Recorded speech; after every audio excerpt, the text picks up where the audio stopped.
Gagal bayar hutang pinjol berarti Anda harus siap menanggung risiko besar ini.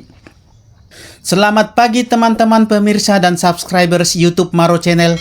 Pada kesempatan ini kita akan membahas mengenai gagal bayar hutang pinjol harus siap tanggung risiko besar ini. Mungkin dengan mendengar judul atau kalimat yang saya ucapkan tadi, teman-teman akan sedikit merasa penasaran. Bahkan mungkin ada yang merasa takut. Tapi tenang, kalimat tersebut hanyalah sebuah judul berita yang dimuat di salah satu media sosial terbesar di Indonesia, yang diposting atau diterbitkan pada bulan April ini. Kenapa saya tertarik untuk membahas ini? Karena saya merasa ada sesuatu hal yang lucu dalam hal ini. Coba kita pikirkan, bukankah belakangan ini banyak pinjol yang sedang terancam bangkrut yang diakibatkan oleh tingginya kredit macet akibat banyaknya nasabah yang galbait? Belum lagi masalah kartel yang mengancam 44 pinjol OJK. Jika terbukti, maka pinjol-pinjol tersebut akan ditutup di bulan depan atau di bulan Mei. Sementara masih ada 22 pinjol resmi OJK yang terancam akan ditutup karena masalah kredit macet yang tinggi. Pada saat kondisi dan keadaan yang sangat membahayakan pinjol-pinjol ini, sering sekali muncul berita-berita seperti yang saya sebutkan tadi. Berita-berita yang menekan nasabah, yang seolah-olah menakut-nakuti nasabah. Dengan adanya berita-berita seperti ini akan ketakutan dan nasabah akan bayar. Berita-berita tersebut tidak lupa juga untuk menyindir para konten kreator galbait. Beberapa waktu yang lalu saya juga pernah memuat hal yang sama seperti ini yang disampaikan langsung oleh Widya Friderika, salah satu petinggi dari OJK. Jadi mereka melakukan hal-hal seperti ini belakangan ini. Saya rasa ini adalah sesuatu hal yang aneh. Kenapa belakangan ini banyak media-media besar yang memuat berita-berita seperti ini? Coba kalian searching, coba kalian googling di internet. Pasti banyak media-media besar yang memuat berita-berita seperti ini dan narasumbernya adalah orang-orang OJK juga dan teman-teman mereka. Baik, mari kita coba lihat beritanya. Kita langsung ke bagian paragraf kedua aja, kita baca. Kasus gagal bayar, galbait atau kredit macet memang masih marak terjadi. Faktornya beragam, mulai dari keterbatasan uang, manajemen keuangan yang buruk, hingga kurangnya pemahaman tentang persyaratan pinjaman. Fenomena ini umumnya terjadi apalagi ketika meminjam uang dari layanan pinjol yang syaratnya relatif lebih mudah. Lantas seperti apa risiko yang akan dihadapi jika tak bayar utang pinjol? Nah, ini dia masalah yang sebenarnya. Inilah penyebab banyaknya pihak yang ketar-ketir karena kondisi dan keadaan sekarang ini, yaitu kredit macet semakin hari semakin tinggi. Per bulan Maret saja, angka kredit macet sudah mencapai 2,1 triliun. Bayangkan 2,1 triliun. Dan diprediksi angka ini akan terus bertambah dan mengancam semakin banyak lagi pinjol-pinjol OJK. Hampir 30% dari pinjol resmi OJK terancam bangkrut karena tingginya kredit macet. Belum lagi 44 pinjol OJK terancam ditutup karena masalah kartel. Tentu saja banyak pihak yang ketakutan karena fenomena ini. Dan ini terjadi karena banyaknya nasabah yang galbait dan juga pengaruh dari para konten kreator galbait yang terus berjuang untuk mencerdaskan, untuk mengungkap kebohongan-kebohongan dan kekejaman-kekejaman yang selalu dilakukan oleh para debt collector pinjol di lapangan. Dan ini fakta terjadi. Dan bahkan banyak nasabah yang bunuh diri. Oleh karena itulah makanya para konten kreator seperti kami muncul untuk memberikan edukasi supaya banyak yang terselamatkan kebahagiaannya, keluarganya, kewarasannya, harta-hartanya, dan bahkan nyawanya sendiri. Kami usahakan supaya mereka terselamatkan karena stres akibat teroran dari para debt collector pinjol. Oke, kita lanjut. Ketua ICT Watch Indriyatno Bangunmurti menyebut risiko gagal bayar utang pinjol cukup besar. Misalnya akan dihantui denda yang kian besar, gangguan psikologis akibat utang yang menumpuk, hingga ancaman hukum, katanya. Siapa bilang risiko utang pinjol besar? Justru risiko yang terbesar itu adalah ketika nasabah terus melakukan pembayaran, itu akan sangat berdampak buruk bagi nasabah ke depannya. Kenapa? Karena jika nasabah terus bayar, maka si nasabah ini tidak akan pernah lepas dari yang namanya jeratan setan pinjol. Karena kalau sudah lunas, nasabahnya akan meminjam lagi dan akan dapat limit yang lebih besar lagi. dan mungkin akan ditawari lagi oleh beberapa pinjol lainnya. Dan begitulah terus-menerus, sementara bunga dan denda pinjol ini sangat besar. Dan akhirnya nasabah ini akan terjebak ke dalam lubang yang lebih besar lagi. Dan dengan tidak sadar, nasabah ini akan terbenam dan akan habis harta dan juga tabungannya dan juga aset-asetnya dijuali atau digadaikan untuk membayar-bayar hutang pinjol, tapi hutang pinjolnya tidak pernah selesai. Sudah terlalu banyak nasabah yang hancur berantakan dan jatuh miskin akibat terus bayar pinjol. Semua hartanya, semua asetnya, serta tabungannya habis hanya untuk bayar-bayar pinjol. Tapi anehnya, hutang pinjolnya tidak pernah lunas. Justru hutang pinjolnya semakin besar. Sementara resiko galbay itu hanyalah diteror debt collector pinjol dan kena blacklist BI checking. Hanya itu resiko galbay pinjol. Jadi, jangan Anda menambah beban nasabah dengan cara menakut-nakutinya. Karena nasabah sudah cukup tertekan, sudah cukup stres, sudah cukup kapok nasabah dengan kelakuan-kelakuan para debt collector pinjol di lapangan. Sebelumnya saya mau tanya dulu kepada narasumber ini ya. Seandainya Anda menonton video ini, mudah-mudahan Anda menontonnya. Coba buktikan, nasabah mana yang hidupnya bisa tenang, bisa tentram, bisa lebih baik, dan bisa lebih sejahtera dengan membayar hutang pinjol secara terus-menerus. Belum ada yang seperti itu yang saya tahu. Seperti yang saya katakan tadi, kalau sudah dibayar, nasabah pasti akan tergiur lagi karena ditawari lagi dengan limit yang lebih besar dan bahkan pinjol-pinjol lain akan datang untuk menawari ke nasabahnya. Nasabahnya ujung-ujungnya pasti akan pinjam lagi dan akhirnya semakin terbenam karena bunga dan denda pinjol itu sangat besar. Tapi kalau nasabah yang galbay, banyak yang terselamatkan dari jeratan setan pinjol. Dan dengan galbay nasabah ini otomatis terlepas dari yang namanya jeratan setan pinjol.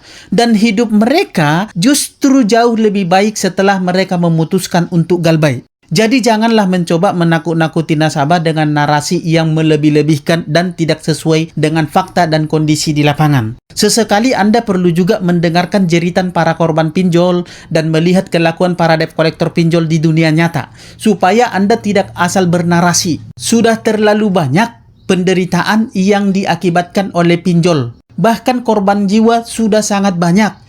2 hari lalu saja juga ada korban jiwa, ada yang bundir. Jadi cobalah untuk melihat kenyataan dan fakta di lapangan. Jangan hanya bernarasi, sementara banyak rakyat yang menderita akibat dari perlakuan oleh debt collector pinjol, bahkan pinjolnya sendiri. Baik, kita lanjut. Indriatno juga menyebut bahwa konten-konten di media sosial terkait fenomena galbay memang cenderung akan lebih cepat viral karena bersifat negatif. Wow, negatif ya. Dengan demikian, perlu adanya edukasi finansial bagi konsumen pinjol. Edukasi yang bagaimana yang mau dibuat? Sementara nasabah sedang menderita. Kenapa sih ada promosi gagal bayar, galbay? Perlu disampaikan juga konten-konten untuk mengcounter konten tersebut. Bahwa kalau memang berniat gagal bayar, sampai diniatkan seperti itu, ini ada resiko hukumnya loh. Ungkap Indriatno dalam podcast Fintech Verse 360 Kredi di YouTube. Dikutip pada Minggu tanggal 9 bulan 4 2025. Saya bingung ini ya terhadap kawan ini. Konten-konten negatif yang bagaimana maksudnya? Konten negatif yang mana? Apakah konten-konten seperti yang kami buat untuk mengedukasi nasabah supaya nasabah tidak stres, supaya nasabah tidak hancur, supaya nasabah tidak mengakhiri hidup? Justru konten-konten saya dan juga banyak teman-teman konten kreator lainnya sudah banyak yang menyelamatkan nyawa orang. Sudah banyak yang hampir bunuh diri terselamatkan akibat dari edukasi yang kami sampaikan. Anda tinggal lihat aja di kolom-kolom komentar video-video kami. Begitu banyak nasabah yang terselamatkan kewarasannya, hartanya, kebahagiaannya, keluarganya, dan bahkan nyawanya sendiri terselamatkan setelah menonton video-video edukasi dari kami. Sudah tak terhitung jumlahnya yang terselamatkan. Itu baru dari konten-konten yang saya buat. Belum lagi konten kreator besar di luar sana yang jumlahnya ratusan dan akunnya jauh lebih besar daripada saya. Jadi saran saya, Anda perlu juga sesekali melihat komen-komen di video-video kami. Di video saya dan juga di video konten kreator lainnya. Komenan-komenan dan jeritan hati dari para korban pinjol-pinjol ini Anda perlu perhatikan.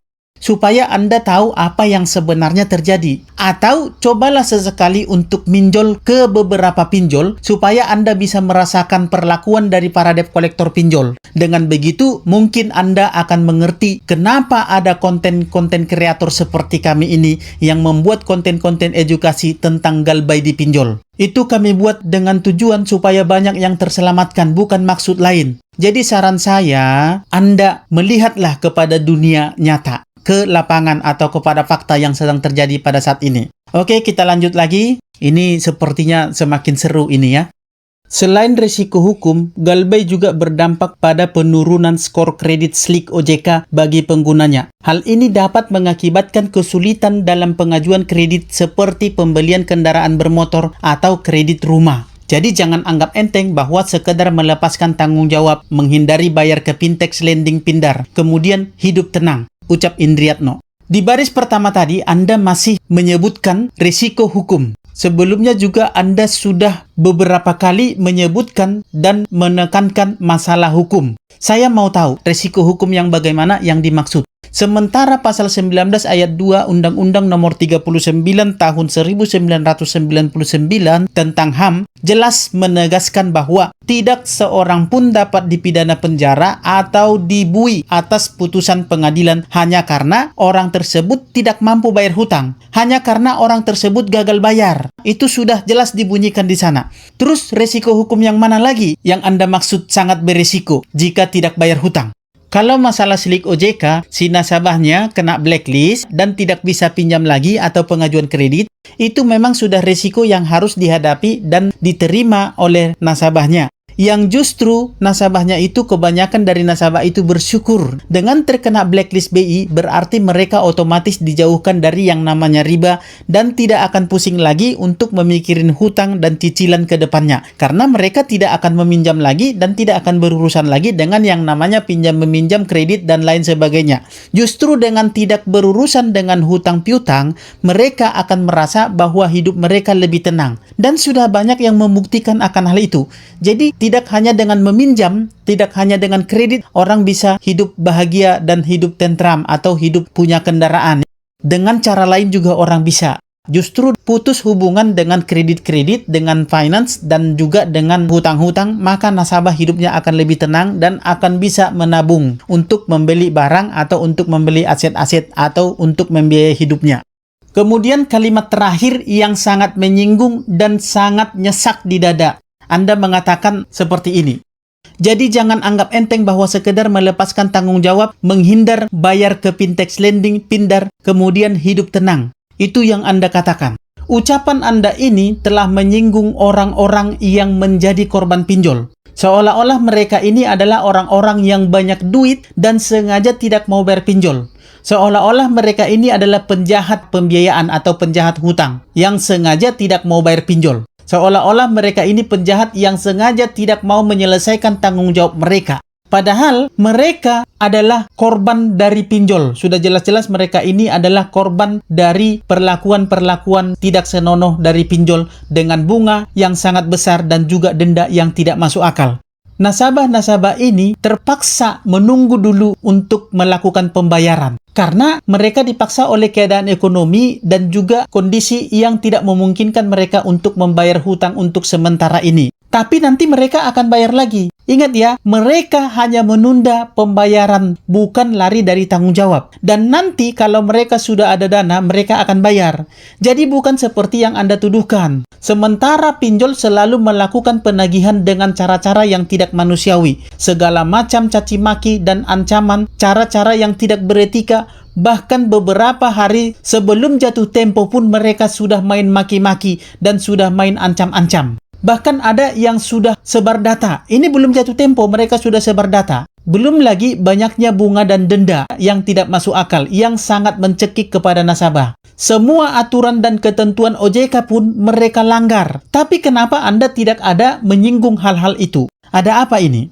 Saran saya kepada Anda, kepada Bapak Indriatno, sepertinya Anda perlu coba sesekali untuk pinjam ke pinjolnya. supaya Anda paham dan Anda bisa merasakan perlakuan dari para debt collector pinjolnya, supaya Anda dimaki-maki, supaya Anda dihina-hina dan disamakan dengan isi kebun binatang oleh para debt collector pinjolnya, supaya Anda merasakan diancam-ancam, dipermalukan dengan mengedit-edit foto-foto Anda, lalu kemudian disebarkan itu kepada orang banyak, foto-foto yang tidak senonoh mereka edit, mereka buat itu seolah-olah Anda, lalu dibagikan ke publik. Terus keluarga Anda dikatakan turunan penjahat, maling, pencuri, dan lain sebagainya. Mungkin Anda suka dengan hal yang seperti itu.